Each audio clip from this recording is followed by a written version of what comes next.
Good day, sir. We are Group 12 and we are here to present our summative project. I am Joseph Allen Encarnacion and along with me is Ronald David Esquera. Okay, so in this demonstration, we're going to run a memory placement simulation program that uses the first fit allocation algorithm to place processes in memory. So as we start the program, it prompts us for inputs, and as we enter the memory size with 10, and enter, and total number of processes of 3,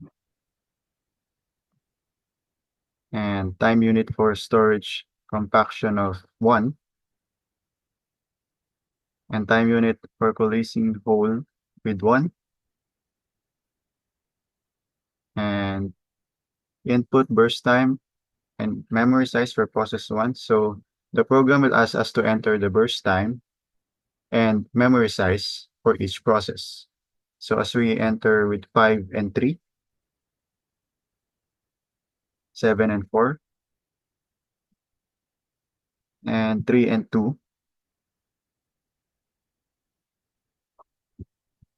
So the program then simulates the placement of each process using the first fit algorithm, and it displays the total time units for all processes to finish based on the given SC and CH. So example, we have 18 total units, as we can see. So the program now asks if we want to change the value of SC and CH. So if we enter yes, we're prompted to provide new values for SC and CH. So for example, if we input 2 for SC and 2 for CH, in this case, after updating SC to 2 and CH to 2, the total units increase to 21. So this demonstrates how adjusting the compaction and coalescing hold time affects the overall processing time. And so the program will then ask if we want to change the values.